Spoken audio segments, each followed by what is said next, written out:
السلام عليكم ورحمة الله وبركاته، طلابنا وحبايبنا طلاب الصف الثاني الثانوي. النهارده أبطال ميعادنا مع التقييم السادس من تقييمات الوزارة. بيتكلم عن إيه يا مستر؟ التقييم السادس بيتكلم عن مصر في عصر الأيوبيين. يلا نقول بسم الله ونبدأ مع بعضينا. أول حاجة ورقة عمل الحصة.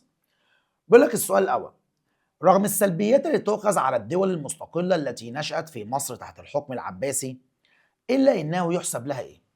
إحنا عارفين في دول مستقلة كتيرة جدًا قامت في مصر في الحكم العباسي، الطولونية، الإخشيدية، الفاطمية، الأيوبية، المملوكية. الدول دي كان ليها دور مهم في إيه يا مستر؟ في التصدي للأخطار التي هددت الشرق، زي الدولة كده يا جماعة الأيوبية والدولة المملوكية.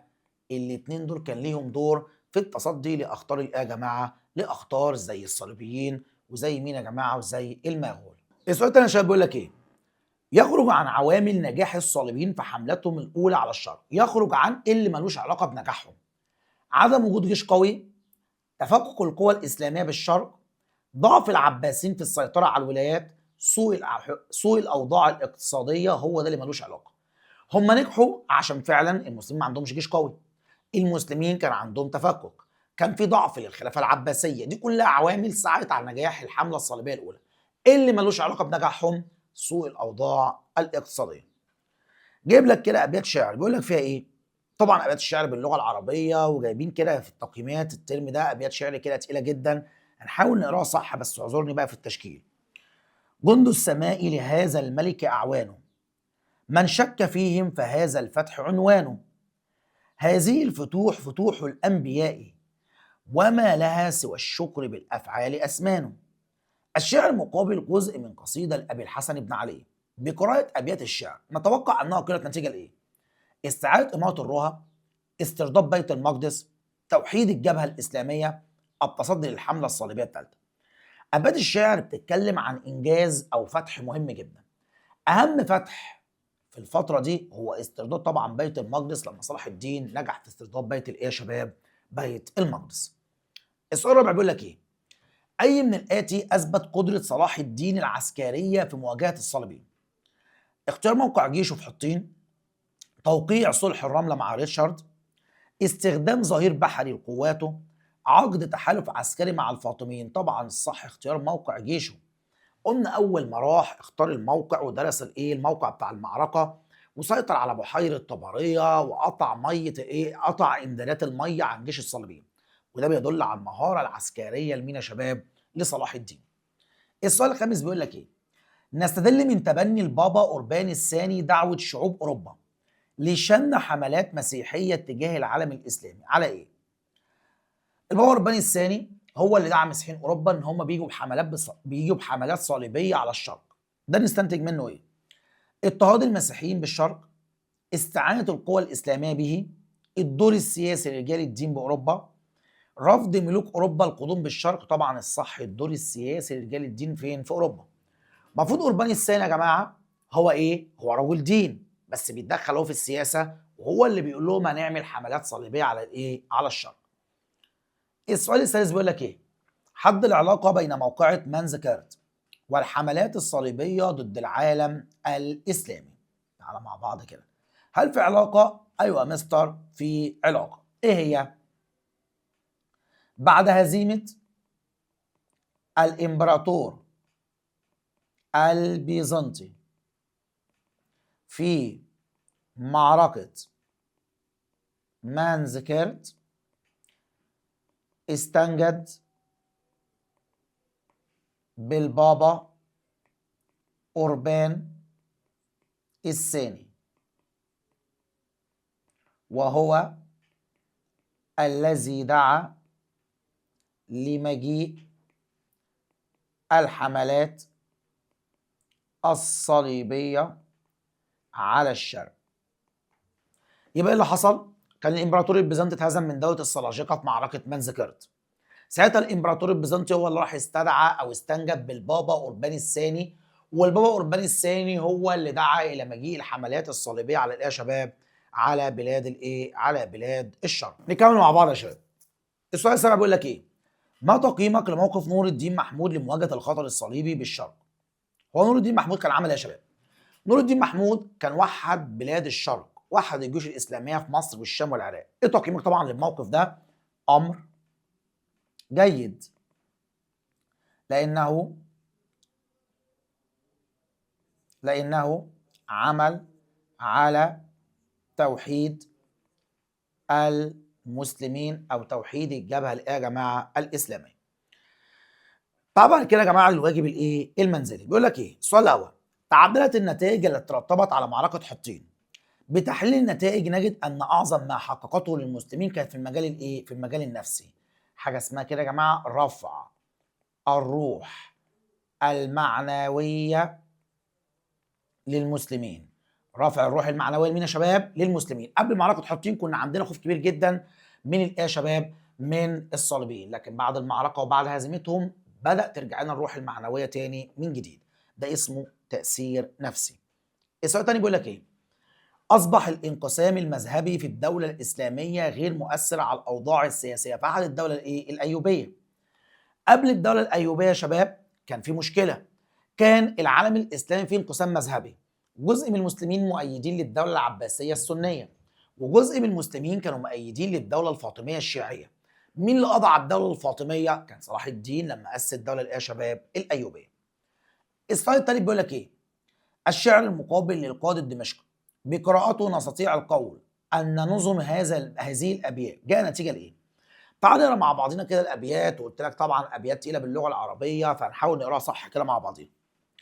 عيني لا ترقى من العبرات، صلى في البكاء الآصال بالبقرات، لعل سيول الدمع يطفئ فيضها، توقد ما في القلب من جمرات، على المسجد الأقصى الذي جل قدره، على موطن الأخبات والصلوات، لقد شتتوا عنها جماعة أهلها، وكل اجتماع مؤذن بشتات. طبعا لو حد سمعنا من بتوع العربي طبعا هيشتمنا، ماشي ما علينا، احنا هنا طبعا ايه السياق بتاع الكلام. بيقول لك بقراءته نستطيع القول ان نظم هذه الابيات حصلت نتيجه لايه؟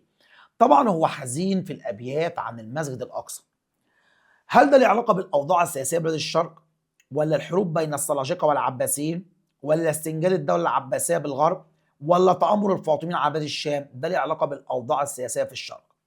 ان الشرق الاسلامي كان في حاله ضعف وتفكك، فجت الحمله الصليبيه الاولى ونجحت في الاستيلاء على مدينه بيت المقدس. السؤال الرابع: جاءت مشاركه النبلاء والفرسان في الحروب الصليبيه على الشرق تحقق اهداف ايه؟ النبلاء والفرسان اشتركوا ليه على الحملات؟ اشتركوا في الحملات الصليبيه على الشرق ليه؟ قال لك عشان الاستيلاء على خيرات الشرق، ودي تعتبر اسباب يا جماعه اسباب اقتصاديه. الاستيلاء على خيرات الايه؟ الشرق. السؤال الخامس بيقول لك ايه؟ بدايه حركه الجهاد الحقيقي ضد الصليبيين جاءت من منطقه ايه؟ اول حد جاهد ضد الصليبيين كان عماد الدين زنكي، كان امير على مدينه الموصل. فين الموصل دي؟ في العراق، يبقى موجود بلاد الرافدين اللي هي مين؟ العراق. دلل: اثرت اوضاع اوروبا الاجتماعيه على توجه الحملات الصليبيه للعالم الاسلامي. دي عباره صحيحه؟ ايوه. ايه الدليل؟ حيث اتى العبيد من اوروبا مع الحملات للتخلص من الظروف الطاحنه في اوروبا. اوروبا كان ما فيهاش عداله اجتماعيه، وكان في طبقه كبيره جدا من العبيد عايشين في اوروبا ولا لاقيين ياكلوا ولا يشربوا. فاول ما قال لهم ده في حملات على الشرق الاسلامي فرحوا جم مع هذه الايه؟ الحملات. السؤال السابع بيقول لك حد العلاقه بين سياسه ارناط وموقعة حطين. قام ارناط بمهاجمه الحجاج المسلمين والتهديد بمهاجمة مكة والمدينة. فقرر صلاح الدين محاربة الصليبيين في معركة حطين. يبقى في علاقة بين أرناط ومعركة حطين؟ أيوة. أرناط هو اللي استفز صلاح الدين لما هاجم الحجاج المسلمين في الشام وقتلهم وأسر جزء منهم، وكمان هدد بمهاجمة مكة والمدينة، وهو ده السبب الأصلي في معركة إيه يا جماعة؟ في معركة حطين. تعالى بعد كده يا معلم لإيه؟ ورقة التقييمات. التقييم بتاع المجموعة الأولى بيقول لك إيه؟ السؤال الأول: لم يكن صلاح الدين الأيوبي عسكريا فذا فقط، بل كان سياسيا إيه يا جماعة؟ سياسيا بارعا. إيه الدليل على كده؟ عايزين حاجة سياسية من الحاجات دي. الانتصار في معركة حطين حاجة عسكرية. صلح الرملة ممكن تنفع حاجة سياسية بس هو برضه نتيجة إيه؟ عسكرية. اختيار موقع الجنود حاجة عسكرية. هي القدرة على توحيد الجبهة الإيه؟ الإسلامية. ده ذكاء سياسي من صلاح الدين عشان يعرف يتعامل مع الصليبيين. السؤال الثاني بيقول لك ايه؟ تعددت اسباب الحروب الصليبيه على الشرق مما دفع عامه المجتمع الاوروبي على المشاركه فيها. اي من اسباب الحروب دفعت اقنان الارض اللي هم العبيد ليه شاركوا في الحملات الصليبيه على الشرق؟ قال لك للتخلص من الظروف الطاحنه في اوروبا. يبقى جمله اسباب اجتماعيه واقتصاديه. السؤال الثالث بيقول لك ايه؟ الدروس المستفاده من نتائج الحمله الصليبيه الاولى. ايه اللي اتعلمناه؟ استخدام اسلوب الخداع، الوحده وعدم الانقسام، تحقيق العداله الاجتماعيه، عدم نقد العهود المواثيق. طبعا اتعلمنا الوحده وعدم الانقسام، ده الدرس اللي استفدناه. لان عشان احنا ما كناش متوحدين وكنا عايشين في حاله انقسام، ده اللي نجح الحمله الصليبيه الاولى. فالدرس المستفاد ان احنا لازم نتوحد وما ننقسمش. السؤال الرابع بيقول لك ايه؟ ما الاثر الناتج عنه؟ ضعف الخلافه العباسيه ببغداد قبل مجيء الحمله الصليبيه. ضعف الخلافة العباسية أدى إلى ضعف الدولة الإسلامية وضعف الجيش العباسي، مما ساهم في نجاح الحملة الصليبية الأولى. إن الدولة العباسية في حالة ضعف، فطبعا بالتالي جيشها ضعيف وكان في حالة من الانقسام في العالم الإسلامي، وده اللي نجح الصليبيين في الحملة يا شباب الأولى. السؤال الخامس بيقول لك أيد صحة العبارة. تغيرت سياسة أو استراتيجية صلاح الدين الأيوبي من الدفاع للهجوم ضد الصليبيين نتيجة موقف أرناط. أيوة، في البداية عقد صلاح الدين هدنة وصلح مع الصليبيين، ولكن عندما قام أرناط بمهاجمة